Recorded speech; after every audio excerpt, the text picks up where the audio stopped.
Hey everybody, this is Mike from the Graveyard Shift, just letting you know that we're going to provide a little sample of our extra episode that you do not get in the main feed, aside from the pilot episode and episode 1 that we generously gifted to you. That show, of course, being the Graveyard Channel, the Patreon exclusive show where we review TV shows episode by episode. We are currently doing season 1 of the Rod Serling classic, The Twilight Zone. And for those of you who do support the show, you've already heard this episode. But for those of you who wonder, is it worth financially supporting this show for an overpriced Frappuccino a month? Well, the answer, of course, is yes.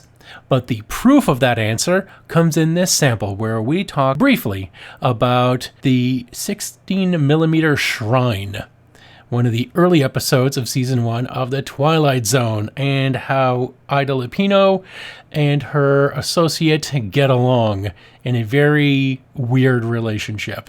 So, enjoy this sample.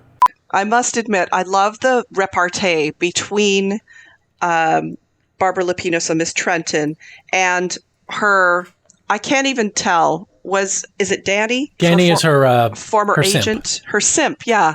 Like, is he in love with her? Is he just remembering her as she was? He wants the best for her. She rejects him over and over again, and then he hands out this little pearl of something, and all of a sudden she turns into this wide-eyed ingenue, or who she thinks she is, and I just watched her essentially manipulate him like a puppet. Like, you love to hate her. I thought it was really, really well done, because Danny, simp boy, absolutely 100%, and he was just doing his very best for her out of whatever love or memory, and it just, her performance was very powerful.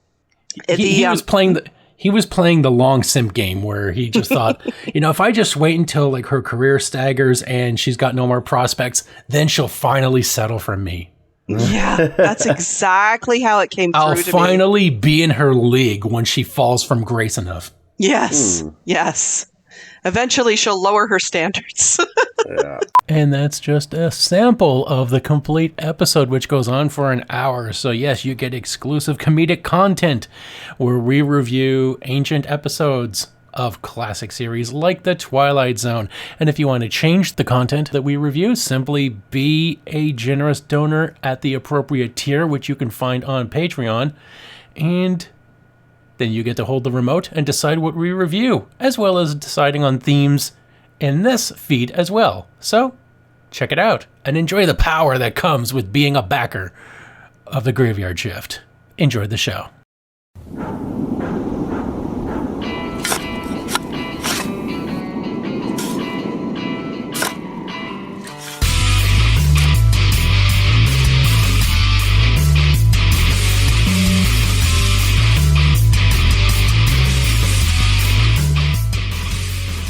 Hello and welcome to the Graveyard Shift, the weekly horror podcast where we take listener and guest suggested movies and break them down into the good, the bad, and anything else we find fun and or relevant. Which is what we usually do, except we're on a theme month, gone fishing. So we're going to talk about all the things that are in the deep, mysterious ocean. My name is Mike, and I don't cover the mysteries of the deep alone. With me is the woman who suffered more emotionally than the daughter in this movie, Alicia.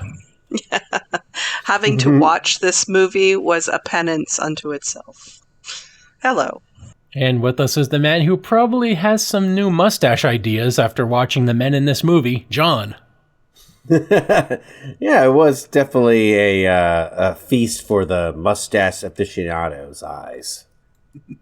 And today's episode is La Ultimo Plagerismo, because we watched L'Ultimo Squalo, a.k.a. The Last Shark, a.k.a. Great White. Spoiler, it's not great. Nope. This was directed by Enzo G. Castellari. Screenplay by Mark Prinzi. Produced by Maurizio Amati and Ugo Tucci. Starring James Franciscus, Vic Morrow, Michaela Pignatelli, Stefania Girolami Goodwin, Joshua Sinclair, and Giancarlo Prete. With cinematography by Alberto Spagnoli. Edited by Gianfranco Amicucci. Music by Guido and Maurizio De Angelis. Produced by UTI Productions and Horizon Productions. This movie felt like a UTI. Yes, it really did.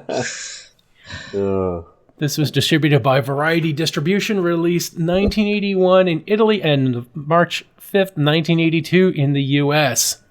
This has a runtime of 87 minutes, which is 80 minutes too long. And it has made a box office of $18 million, which it came a little bit short, and we'll get into why. And the synopsis of this movie is... Vic Morrow is in a horror movie where there is a fatal helicopter crash, and no, it's not that one. Yeah, no kidding. Yeah, I know, right? Like when you said that name, I'm like, oh, it's that one. And if you want an actual synopsis for the plot of this movie, watch Jaws. Yeah, pretty much. And Jaws 2, yeah. All the Jaws. Who wants to kick off the trivia? Okay, I'll start. Not that I have a lot myself, but it goes without saying that this is such a blatant ripoff of Jaws. There is no doubt in my mind that this is totally true. Shortly before this film's release, Universal Pictures sued the producers, claiming it plagiarized Jaws.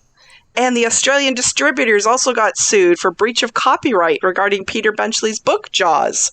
And Universal won that injunction, and the film was pulled from theaters, which is probably why it only made $18 million. Interestingly, they kept changing the name of this movie, as Mike pointed out earlier. It was released in Japan as Jaws Returns and as a supposed sequel to the 1975 original Jaws. And the box cover, because apparently they didn't give a shit about copyright, contained the same Jaws font and logo used on all the promotional materials for the Spielberg film.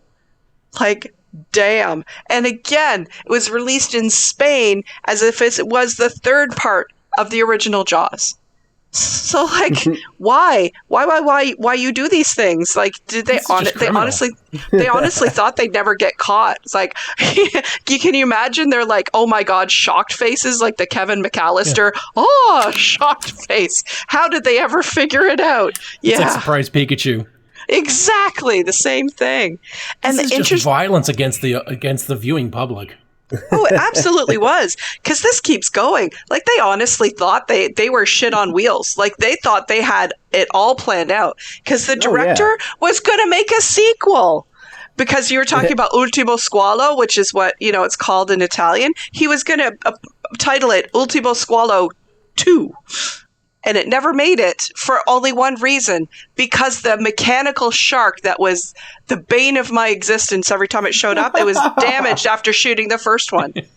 Well, they blew it up. The big old shark buoy they got there. God. What in the ever-loving shit? Like, it was just one of those things that I don't know how many mountains of cocaine they were all snorting, but they all thought it was a fantastic idea. And they just kept going with it. And they must have been sued into oblivion, because I had never heard of this movie before we found it on, I think, Tubi. We thought, The Last Shark, that's something new I've never heard of. It's like, well, now we know why. So anyway, I'll leave my trivia to that, because I just thought that was hilarious at how many times and how brazen they were in making this to be like it was a like a spiritual successor to Jaws. How the audacity! How dare they? So, John, do you have any trivia? It was really hard to actually find much on this, but I was amused to find that this was riffed on by Mike Nelson, Kevin Murphy, and Bill Corbett on Mystery Science Theater 3000. Well, actually, not on that. It was under the Riff Tracks banner, but they were formerly on Mystery Science 3000. You can find the Riff Tracks on Tubi. Oh, yeah. Oh, really? We almost watched that. I much rather would watch that. I think I would probably... That would have increased my enjoyment like tenfold. Mike actually wanted us to watch the Riff Tracks afterwards, and I begged him not to, because that would have meant I'd have to watch this fucking movie twice. And it just wasn't into it. Oh, man. It's a whole other thing when you've got somebody voiceover in it, though. It can make like a terrible, like watching Hobgoblins with the fucking Mystery Science Theater. It's incredible. Mm-hmm. But you know what? I wish I had more to actually share, but there's really not a lot on this. I mean, I guess because this movie was that that forgettable, Unimpressive. Really. Yes. Yeah. Agreed. I mean, probably the most notable thing is that this has Vic Morrow in it, which is famous for a tragedy on another movie, you know? Yeah, so my trivia is that it was titled, Jaws was titled Tubarão in Brazil. Mm-hmm. So this was released in Brazil as L'Ultimo Tubarão. And so hordes of poor Brazilian teenagers grew up watching edited versions of the Roy Scheider flick on TV, rushed to theaters to see what they thought would be a sequel. And they got this instead. Oh, I'm surprised they didn't riot. So when the film was acquired in March of '82 by Film Ventures for the U.S. release under its title Great White, the FBI president, Edward L. Montoro, put up nearly $4 million in print and advertising for the film. At the National Association of Theater Owners Convention in Las Vegas that year, he brought in lemon sharks that were set up in portable aquariums to promote the movie. Like, this guy invested in this shit. He also had special inflatable shark toys with Great White printed on the side. Wow. Like, they're sinking so much money into this very obvious fucking ripoff. He must have been a true believer, or the Coke was really good. You know? Yeah, I think the Coke was good. Well, we definitely had some interesting people working on this movie. The guy who played the mayor, Joshua Sinclair. Well, he's a medical doctor, apparently specializing in tropical diseases, but he worked in India with Mother Teresa. Oh, and man. Then Sister Rosa in Bombay. And then he got bitten half by a shark. Yep, and he's a professor in comparative theology, apparently. That is bizarre. Why would he bother? So, FBI's widest national release was this movie for this entire company. And it took in over $24 million in the first 2 weeks until Universal won the injunction to have the film pulled. So, this guy was kind of on the money. Like, despite how fucking nuts it was that he spent $4 million to promote it, it made $24 million in the box office, so... Turned the crazy profit. as it seems, it was the right call. Well, sure, plenty of people go see it once. He probably recognized at that point that making a shark movie was like the free money code, you know. Yes. Like, well, I guess not Print free your own money because he had to spend some money into it, but yeah, it was kind of the money cheat code. Mm-hmm. So, Vic Morrow he starred in this despite starring in this ripoff of Steven Spielberg's Jaws. He would later go on to star in Steven Spielberg's production of the Twilight Zone movie, which we all know how that turned out for him. Not so great. Yes. But he had also worked for the director Enzo Castellari in 1990 Bronx Warriors, which actually came out in 1982. Yeah. So the distant future of 8 years from now. Oh, dear. And Morrow had to be dubbed by another actor in the English language version of this movie because Italian productions never used the on-set recorded audio. Well, considering how fucking bad it was. So that's not Vic so Morrow's weird. voice, which we will talk about in this yes. movie. Oh, yes. No wonder it sounded so off. Drove me nuts. This was one of a cycle of 80s and late 70s movies that tried to capitalize on Jaws. Yeah. That included Jaws 2, 1978, Jaws 3D, 1983, Jaws the Revenge, 1987, as well as Orca, 1977, Piranha, 1978, Tentacles, 1977, Killer Fish, 1979, Barracuda, 1978, Tintorera Tiger Shark, 1977, Blood Beach, 1980, Piranha Part 2, The Spawning, 1982, The Last Shark, 1981, Up from the Depths, 1979, Humanoids from the Deep, 1980, The Island of the Fishmen, 1979, Shark Rosso nell'Oceano, 1984, and Mako the Jaws of Death, 1976. And that's just a sample. Jeez. No wonder people were terrified to go back in the water. And that was before the Sharknado movies decided, we're all going to make CGI shark movies everything. Thus, if you go on Tubi and type in shark, you will get roughly 800 movies. And probably 3 decent ones. Oh, yeah. Yeah, agreed. And this movie is on the 50 Worst Movies Ever Made DVD. Yes, it is. Awesome. And rightfully so. Appropriate. So, now we can get to the goods, and I think I'll take over the goods this time, Please do. just so I can get them out of the way, because I'll probably have the most goods to say about this movie. I like James Franciscus. He has a face or a smile that just reminds me of Shooter McGavin. Mm-hmm. Yeah, he does. Yeah, he's got that same sort of framed face. Yeah. The radio guy looks like John Bernthal, the Punisher. The shark attacking the deputy mayor, launching him while standing straight up, because it couldn't be a more obvious dummy, except for the people watching this movie. Again, yeah, and he almost got launched up like he was like on a buoy, and he for sure, was holding on to it, and then the back spring, launched him up. Yeah, it's so terrible. It looked like a Super Dave stunt. Yeah. Oh god, it honestly looked looked kind of like Super fun. Dave. Like what happened looked kind of just fun. Like I don't know. And the fucking best part is that they showed it twice. Yeah. Yes, They were so did. impressed with it. They're just like, okay, let's have this guy watching this same thing in his van while editing it. God, they did too. I love the shark barricading the diver in the tunnel. This was one of the few times where the movie actually did something different from Jaws, and it was kind of interesting and good. Yeah. Showing that this shark, they never explain why this shark is so intelligent enough to know how to barricade things with rocks. But it did show something unique and different. And something completely pointless, but it was a plus for me, was the teenager with the Joe Cool t-shirt. And I think that was also the same kid I called like Jufro Elijah Woods. Oh god, you did. Yeah, that was the son of the mayor. Oh, yeah. Yeah. I loved where he got the face slapping he deserves for like wasting Dad's credit card on all the shells for the shotgun. Well, not just I mean, that, he slapped him for like getting a girl's legs cut off, but I'm thinking that the Exactly. mayor, he has to be a cunt, so he has to. I figured like this is for like wasting the gas on my boat or making our family look bad.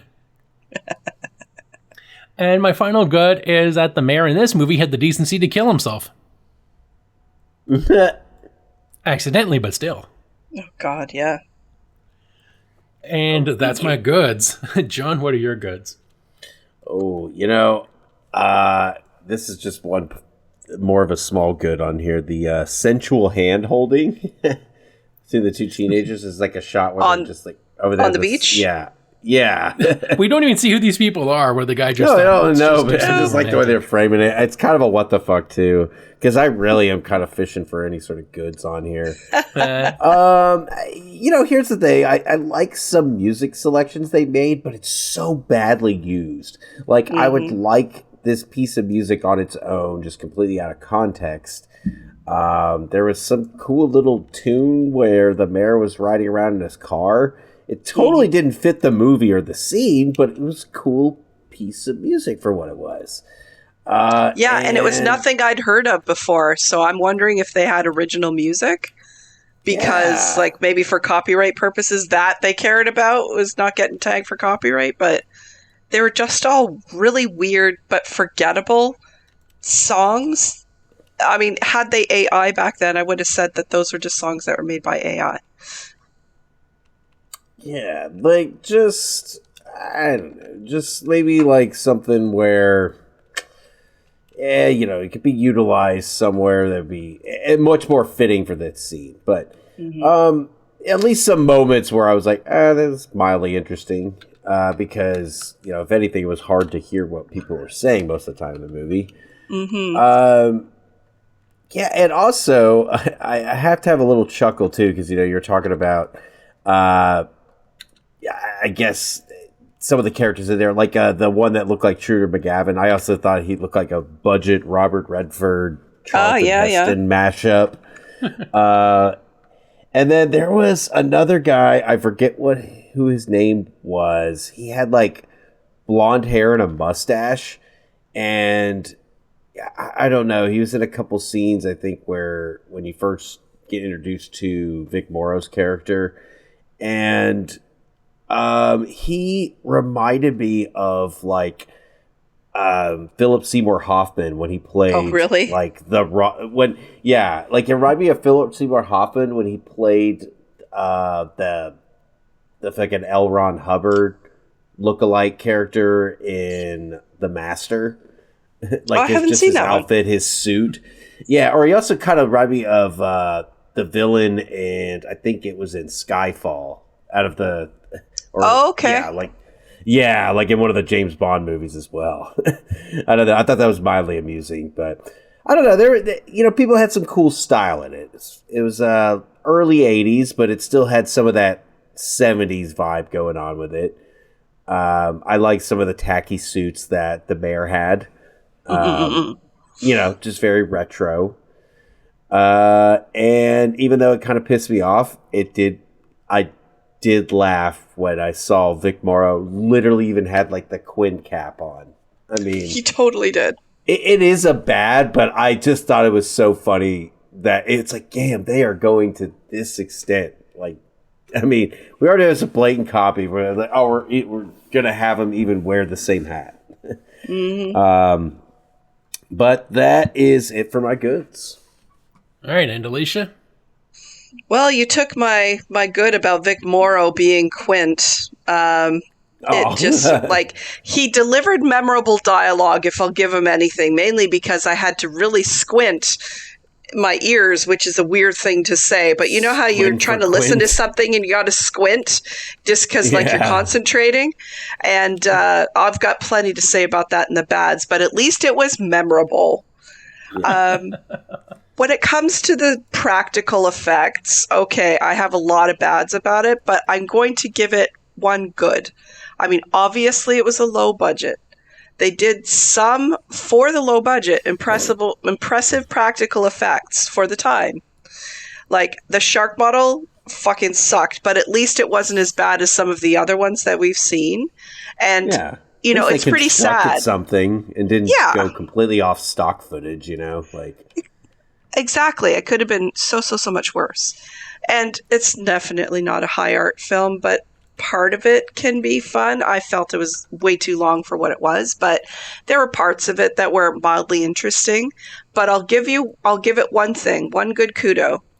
It actually, with all its ridiculousness, it predates some of the more ridiculous shark movie tropes. For example, in Jaws the Revenge is the first time you see a shark roaring. Nope, that's not true.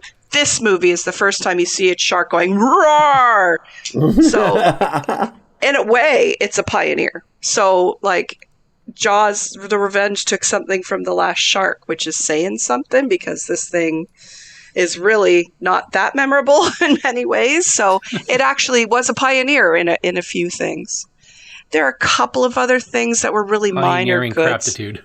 Yes, craptitude for sure. Like listening to the very beginning of this movie start, and it was like, is this an ABBA cover band? Like I couldn't quite figure out if they were singing English. Like they were, but kind of also not. The sound was just so terrible, you don't know what language they're singing. right. Yeah, absolutely. Some of the other things, they did have a couple of good one-liners in here. There's this one part when the surfboard was found to be launched in a couple of different pieces from the very first surfer who goes missing from the shark. And they found a piece of the surfboard. And the question was like, is this, like, who could have done this? And the captain's like, one thing's for sure, it ain't a floating chainsaw. So I'm like, okay, that's mildly amusing. That's fair. And then almost right afterwards, the daughter of one of the guys, the main guys, remember when they fell into the water? And she's like, oh, darn it, I'm all soaked. It was the lamest thing ever, and it made me laugh because soaked. who would say that? I mean, this is the 70s, right? So it's not that long ago. We're at the 50s. I'm like, oh gosh darn it to heck, and you'd expect that, but darn it, like who talks like that?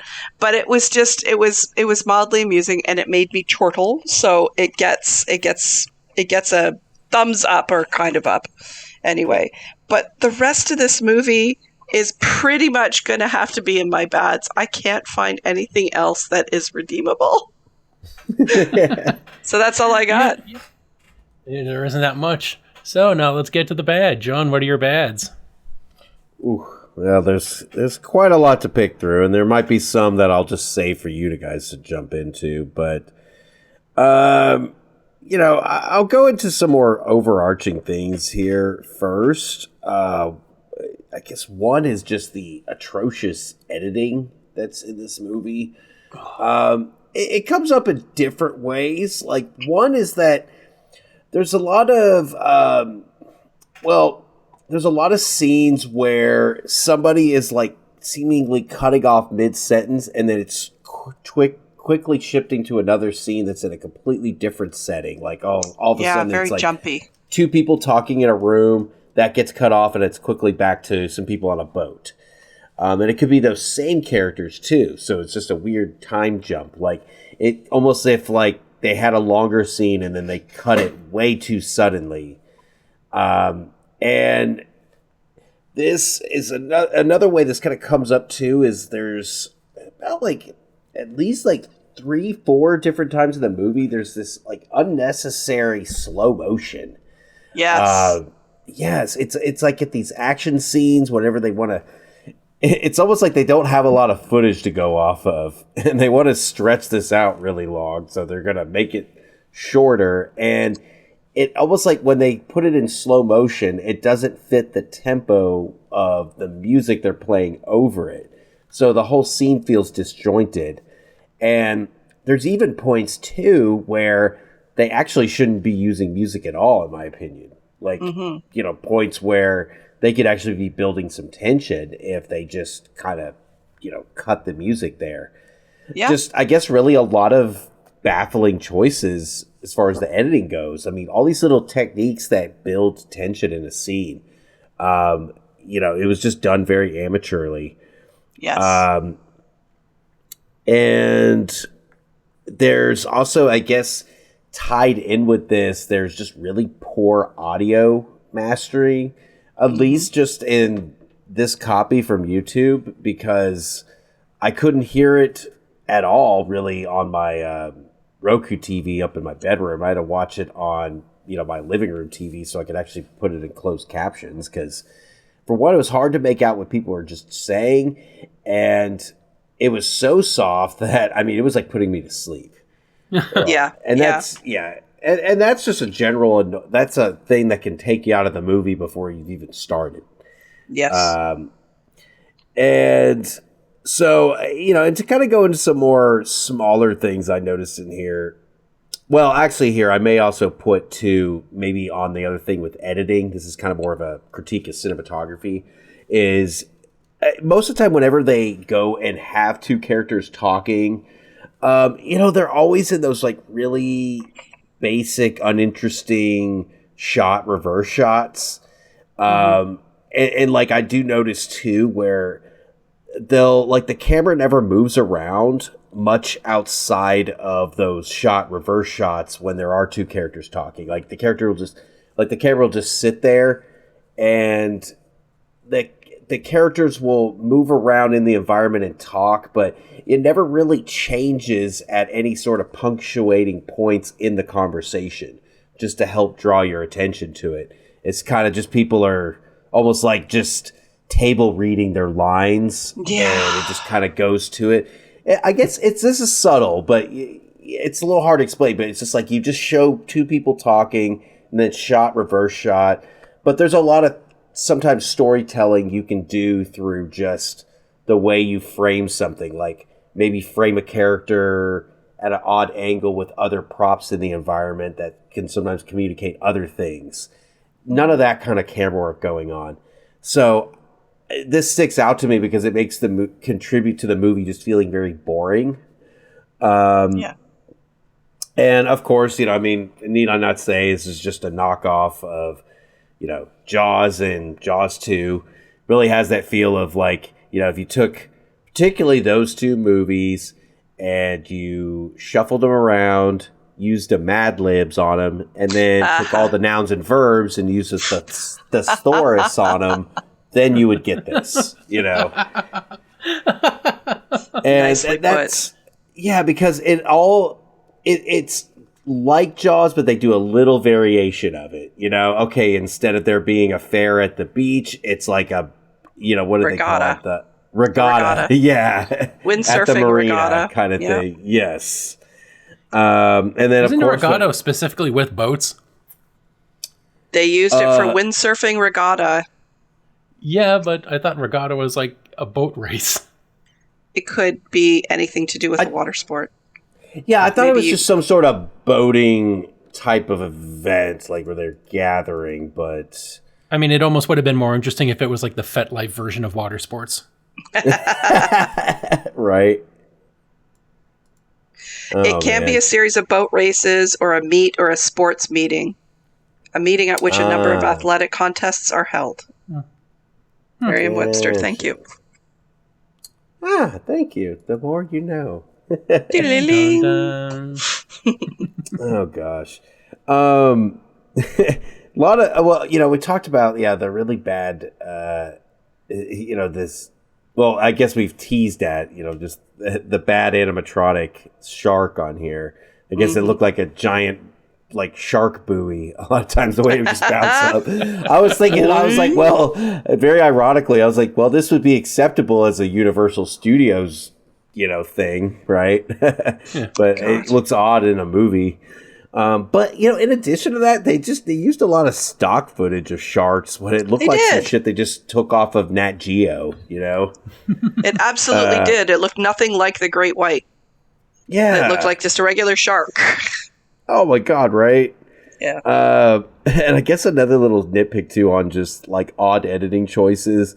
Like in the scene where I guess the Quint knockoff, Vic Morrow, is, they're in that little meeting room with the overhead and he's talking about the shark.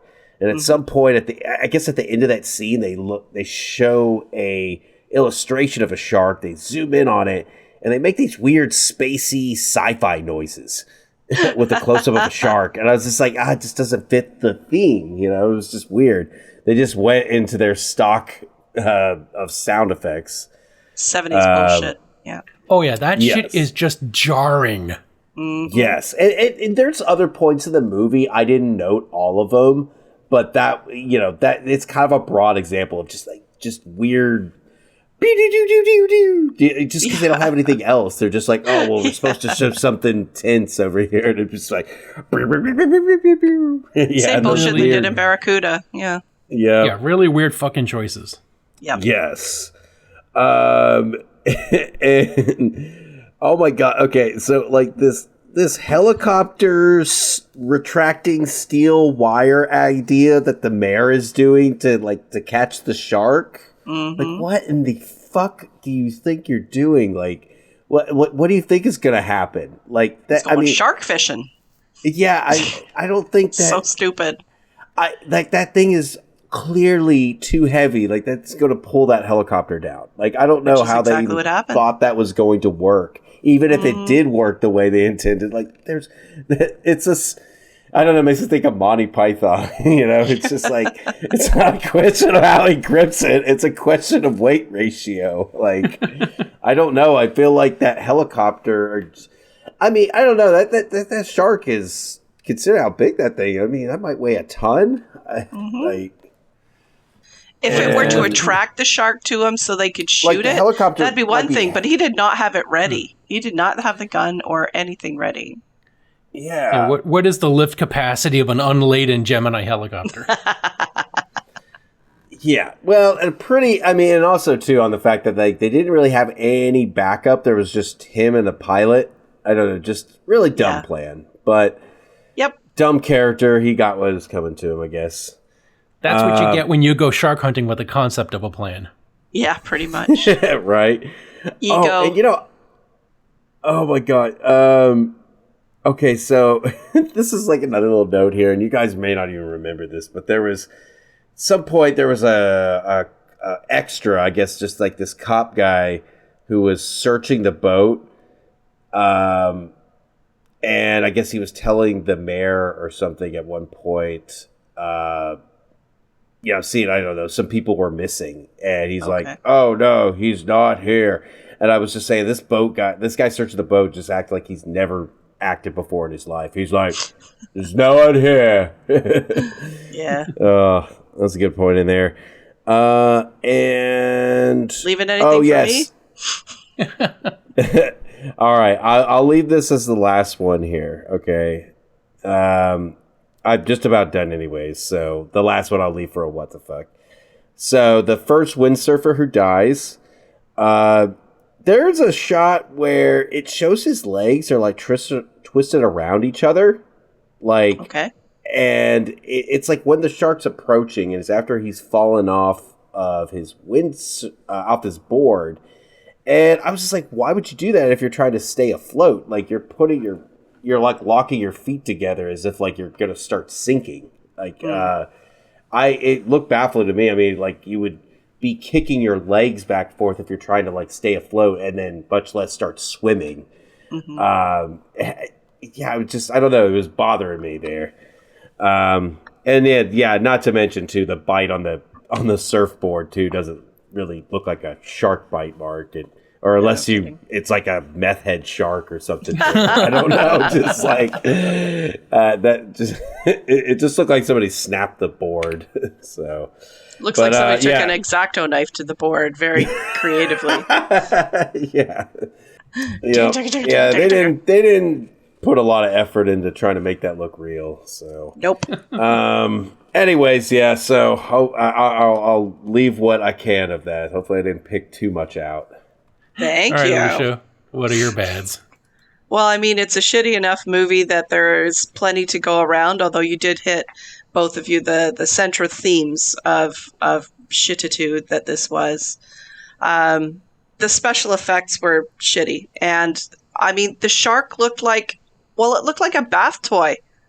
If you think about it, a gigantic bath toy, a really bad paper mache puppet. You know, I've seen worse, but at least it was smooth, and they were so proud of it. They showed this thing over and over again, lovingly, in like as high rendered detail as they possibly could. And it just, every time I saw it, it was just terrible, howlingly bad. It was so bad. So, I mean, you've got this central element. Too bad. Yeah, no kidding. That's pretty bad. Howling. The shark is the central element of this movie, and it's just so unconvincing that it made the rest of the movie suffer. Not that it needed any help with that. I mean, the plot itself, as we said, is a huge ripoff. It's very, very weak. The development of the characters is non-existent in most cases. Would I have liked to know more about the characters? To be honest, no. I just wanted this movie to be over. But had they actually put a little more work into the characters, I might have actually felt some sympathy or empathy or interest in their lives. But the problem is, not only were their characters undeveloped, you called it, John, their acting was so bad. Other than Vic Morrow and a couple of the major people who were playing, everybody else, like, I just started calling them popsicle stick actors because they were so wooden in their delivery that it just sort of like, I'm just going to set you on fire. Like, honestly, do something more interesting. Stickly. Exactly. As you talked about, the editing was shit because this movie should have been about half the length. It really should have been so much needed to be tightened up, but then it would have been a short, and that is the problem, right? We've seen this before with Barracuda and a whole bunch of other movies that should have been shorts, but they extended them in order to make them motion picture length, and it shows. It's not like they added extra stuff. They just added extemporaneous scenes that didn't connect to anything, and it was not interesting to watch at all. So I really, really wish that they had done something better. Even the actors themselves knew. Like, did you notice how few of them were able to maintain like serious faces and straight faces? Like, they're being towed out to sea by the fucking shark because he's managed somehow to rip off a piece of this dock, and he's like towing them out to, is that not the most ridiculous thing ever, right? None of them are actually freaking out. They are performative, but they are not actually in actual terror, realizing that their lives are forfeit at this point if they don't do something. It was just sort of like, oh no, look at me being towed out to sea so I can be eaten by a shark. Lordy, that's got to be a sucky day for me. Like it was just Ooh, awful. Fiddlesticks. That will require a tetanus shot. Yeah, pretty much. Yeah, it's just like, God, have these people ever taken an acting class? Doesn't seem like it. Apparently not. It was just mindful so bad. of the setting, mindful of the context going on here in the script, like it's like, Absolutely. It doesn't sound like you guys are scared, like. They really didn't. And one of the problems was I couldn't tell, because this is an Italian-American movie, was everybody dubbed? Because their voices and what they were saying did not match up. And it was really disorienting. Just slightly off. And some of the words they never used the on-set audio at all. Yeah. So every single person is dubbed. It's not just Vic Morrow. It was everybody. And for a moment, let me just speak of the Morrow of the Vic. Did he or did he not sound like a Greek groundskeeper Willie? Honestly. Yeah. Groundskeeper Stavros. You can see that. Pretty much. He just kept on waving back and forth between I'm a Greek boat captain to, I work on The Simpsons on my days off. It was not good. You got to be hitting the shark under these points of the dorsal fin, and then you got to poke him in the top with the baba ganoush. Pretty much. It's like, pump you up. So, in a way, it actually gives me a little bit of comfort to know that that's not Vic Morrow's actual lines that he delivered. He probably sounded better than that, because he couldn't have sounded worse unless he went blah, blah, blah, blah, all the way through it, because it was just pathetic. It was not at all good. So that would have been so much better if they actually dubbed him with that. It's like, so you're going to hunt the shark? Okay, so what do you need? Okay, and deal. It's like the Swedish chef of shark hunters. Herpy derp. You take the stick and then you poke the shark in the top of the fin. All I got to say to that is nope.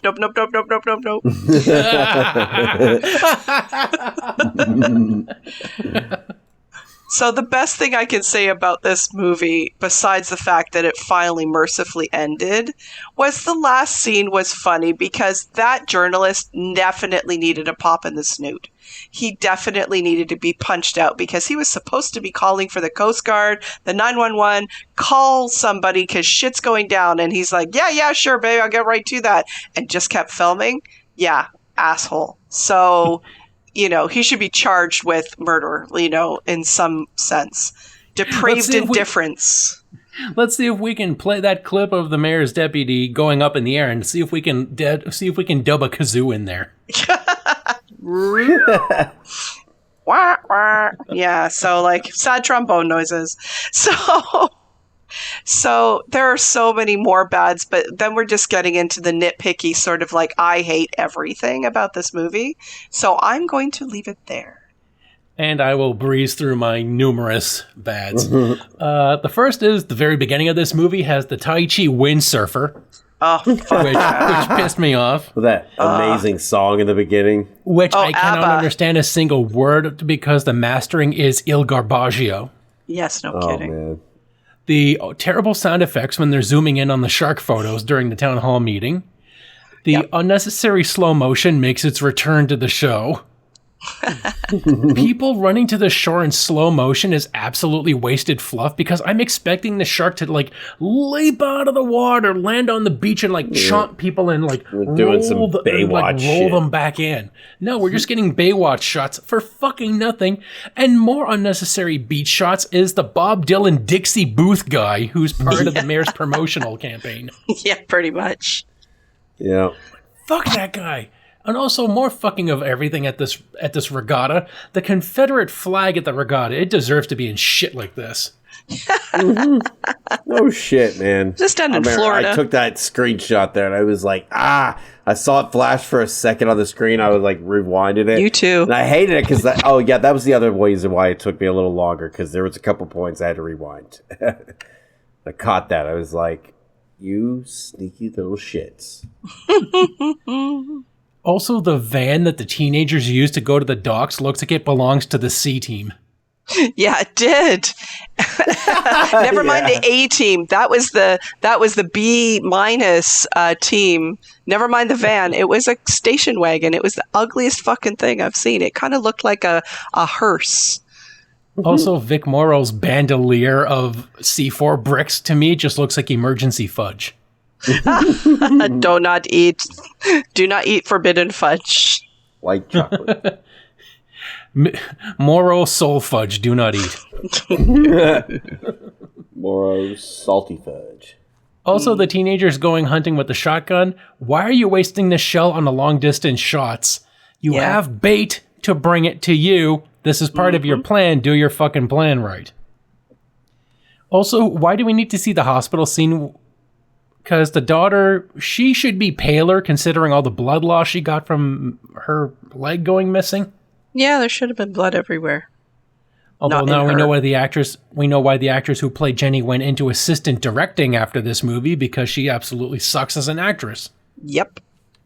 Kill it, Daddy. She's doing this while in her coma dream. Kill it. Yeah. Daddy. Oh, dude, can I also remark on like how creepy that whole scene comes off? Even the way like what's his name is delivering his lines. He's like, "You're gonna get that grin back." You know, like when he's like talking to her when she's unconscious. Like his creepy. Script and his delivery of the lines was just like weird. He's like, "Yeah, you're gonna come back and you're gonna grin again." Like I don't know, it was just a little creepy. You know what she ended up directing or assistant directing? What's that? Several movies, but I'm going to list just one. The Super Mario Brothers movie from 1993. That explains a lot. Okay. She was an AD on that movie. Oh, I kind of like that movie. I'm kind of guilty. I'm not saying like, oh yeah, she's always on garbage. I'm just saying we know why she directed that movie because she can't act.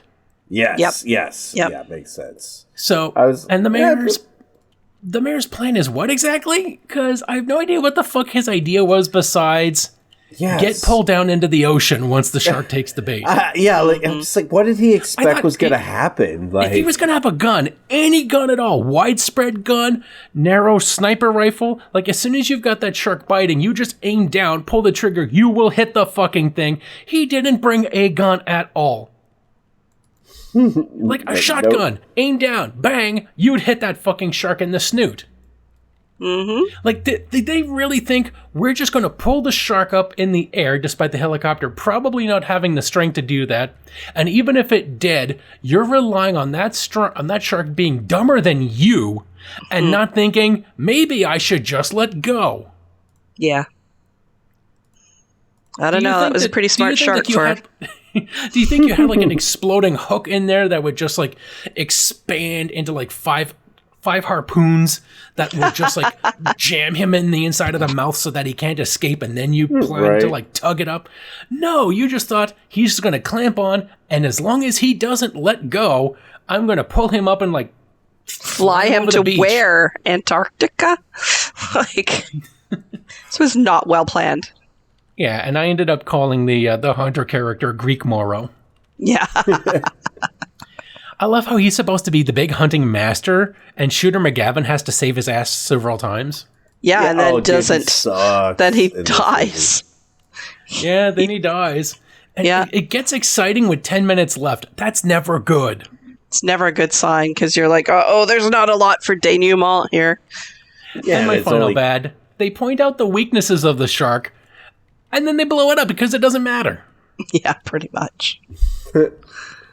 Yeah, that's a what the fuck for sure. Because, like, why bother? Yeah. So, now we can take it to the what the fucks. Alicia, what's your what the fucks? Well, one of my what the fucks is a little silly one that we were talking about the ABBA songs at the very beginning. The woman who sang them, her name is Yvonne Wilkins. American singer, sings in English. The songs were written by writers who did not speak English. Oh, that's amazing. Like, what in the hell? It's got like why? Like reading transcribed anime songs, you know? Yeah.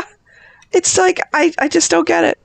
So I mean that's my biggest what the fuck's like. Why? Why bother? So it's like that Italian guy that sings the fake English song. Yes, From I was thinking of that 1972. very thing, and it's like so catchy with the beat, and there's a video with it like fucking 30 slaps. people, 30 dancers all singing along and dancing at the same time, and it sounds like English until you try and understand it, and it's complete gibberish, which And was he's the just point. slapping his guitar like Princeton, kind of soul. But Yeah. he's just doing it with no accent, so it sounds like fucking English Yeah, perfectly until you realize I cannot make out a single word because there gibberish. is no words. yeah, It's and he did that on amazing. purpose. He did it on purpose to show that you don't actually need to know English in order to Appreciate an sing a English catchy song. Yeah, pretty much. It's like, what does that say about us, eh? Yeah, Prescolenio, Salo, Closi, Balakadiva, Shima, Lalibo, do digga digga ding ding. And it's just Ding, so- ding. I have one more what the fuck. All right. When did this shark get exploding capabilities? He goes under a victim's boat and fucking explodes them into the air, like we were talking about. What the hell? buoy. Did he have C4? Like, It's like Inspector Gadget when he pops up his coat. It's like he just filled his air bladder and immediately just became a missile heading straight to the surface. I know, Right. it made no sense whatsoever. So those are my two what the fucks. Ridiculous. My what the fucks are, do we even see a kill in the opening, or is that just a dude losing his surfboard? Because I may have blinked and missed the part where he actually gets like bit or pulled down or, screams or anything. We never see him again, and he is supposedly dead. His surfboard or his windsurfboard certainly got maunched, like with the crackhead and the X-Acto knife. But yeah, we never see. That's another what the fuck. Where's the blood? That is like perfect precision, crazy cutouts. But there's no blood on the edges of the broken surfboard You or think the any because viscera. Sharks lose their teeth all the time. Sure. There should have been a tooth in the surfboard. There should have been something. Gristle, Also, my final what the fuck. The shark is known to be at the beach. People are evacuating the water. Why the fuck are people still waving flags during the attack? Over here. I don't know. Something to do. So that's my what the fucks. John? Well, one of them was talking about the uncanniness of the sheriff, our main character talked to his daughter when she's in the hospital. Mm-hmm. And the way she's all waking up, she wakes up and she's like, kill it. But besides that, also there's a ton of Pepsi product placement. I didn't even notice. Yes, there's some throughout the movie, but particularly like in one scene when it's like one of the first scenes where you get to meet the mayor and they're at like City Hall and they're walking through, but there's like one person's holding a Pepsi. There's a Pepsi poster in the background, and then there's another Pepsi poster on like a pillar, but it's just like all over the place. I didn't know they did product placement that far back. I thought that was like a later 80s thing. Oh, dude, this has been a thing. Product placement is a thing since like, God, 40s. like almost the beginning of television, honestly. Like, Yeah, but more like, I like to smoke my Lucky Strikes. My boss is coming over to dinner. Make sure to get the Folgers coffee. yeah, That's this fair. is definitely Yeah, more that's the fair. era, getting into the era where it's more subtle. But it's like, oh yeah, you see Pepsi a bunch of places. Like, it's just that color too, because it's it kind of blends in with the American flags because it's like Pepsi is America. I don't know. But because they really would have that like cheesy kind of advertisement like that. Sorry, I thought I had one more thing, but I already pointed that out. I was just looking up the guy that wrote that song. His name is Adriano Celentano. Okay. He claimed with this song that he invented rap. Oh, God. It came out in 1972. And in the genres on Wikipedia, it says experimental pop, funk, novelty song, avant-garde, and proto-rap. Proto-rap. So he got his credit, even if it isn't unearned. Oh, jeez. Amazing. Legend. So now we can get to the kill of the week. I gotta say, the kill goes to the mayor getting his legs chopped because he's just too fucking stupid to latch onto the skids of the helicopter, and he just leaves his legs dangling. Yeah. So he fucking earned that. Yeah, Dude had no plan, and everything went perfectly. He forgot about leg day. You never forget leg day. You know, it's like he's doing the disembodying trapeze act. Like, oh, God. So, Alicia, what's your kill? I'd have to say when Daddy-O there finally took out that fucking shark with all of the extremely Using Vic Morrow as well-placed... bait. Exactly, using Vic Morrow and his, forbidden fudge, which was totally a Chekhov's gun because they talked about it all the way through and never used like what was in his bandolier until that moment. So like obviously it had to be used. So I'm just glad to have seen that shark like absolutely cleaved in fucking twain because I was so done with it at that point. And I love the fact that they couldn't make it. Gave it a clean split rather than like blowing it up into shards. It Absolutely. just cut him in half like a fucking katana strike. It really did. And I love the fact that so much damage was done to this stupid thing that they couldn't do a sequel. That made me exceptionally happy. The death of the mechanical shark. Exactly. Now that's a movie I'll watch. All right, John, what's your kill? Ooh, I'm just because of the epicness of him launching up like a trampoline. I'm gonna go with our first windsurfer in the beginning. Deputy stooge. Because honestly, you mean the deputy mayor from the boat? Yeah, I just call him Deputy Stooge. Yes. Yes, him just getting like. Yahoo! I mean, Very honestly, goofy. he made being killed by a shark look kind of fun. It did look like a ride at Universal, actually. It did not look believable at all. Yeah, it looked more like a ride at Sweet Universal. Yeah. This, it again, Hang I think it kind of goes the same for the shark. Like, these both would have been acceptable as, like, amusement park rides. Like, that would be kind of a good shark if that was, like, an amusement park shark. Like, that would be kind of terrifying. But, it doesn't work as a movie shark. But if you, like, had, like, a big whirlpool and then you had that thing come out of the water, some kids be shitting their pants, Oh, for sure. If I was going to do an edit of that movie, I would definitely have like that scene play out in slow motion as soon as he hits as soon as he catches some air. Yeah. I'd be cutting in, I believe I can fly. And rightly so. Okay. I'm gonna fly like an eagle. Oh, that's a good one too. Yep. Well, yeah, both Space Jam. Yep. Indeed. I'm like a bird. I want to fly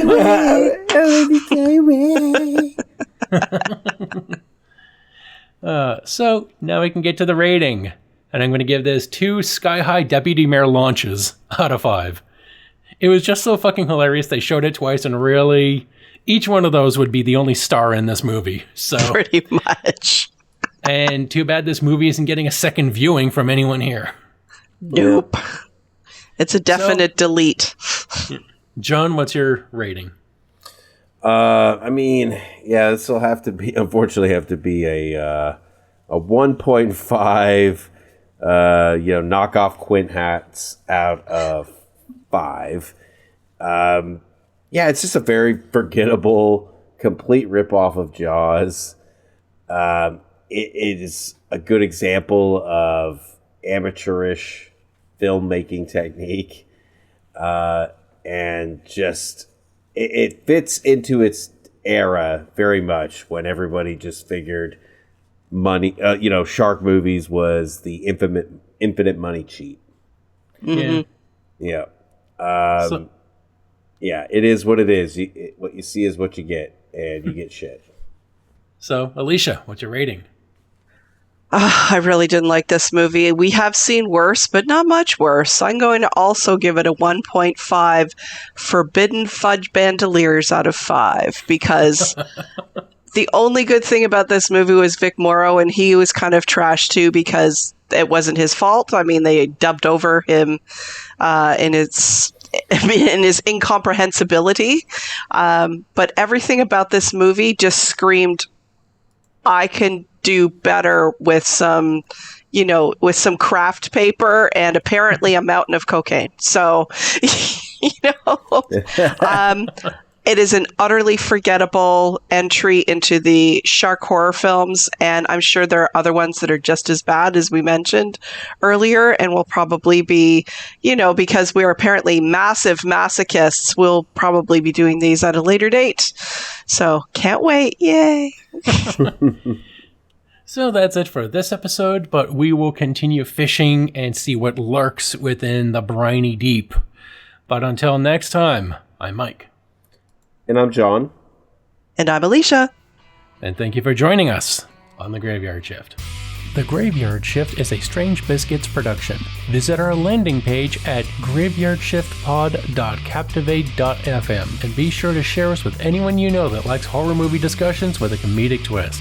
It couldn't be easier to join our inclusive communities, to share your love of horror movies, TV shows, or books, or video games, or anything scary, as well as make suggestions for future movie reviews, theme months, and what you would like to see on our Twitch channel and YouTube. Join our Discord with the link in the show notes. You can find us at Facebook, Twitch, Blue Sky, and Patreon at Graveyard Shift Pod, and on Instagram threads at The Graveyard Shift Pod. And be sure to check out our merch store link in the show notes so you can get our logo on your shirts, coffee cups, mobile devices, tote bags, coasters, and bath mats, and let everyone know you have great taste in podcasts. Thank you for listening, and as always, stay safe and stay spooky.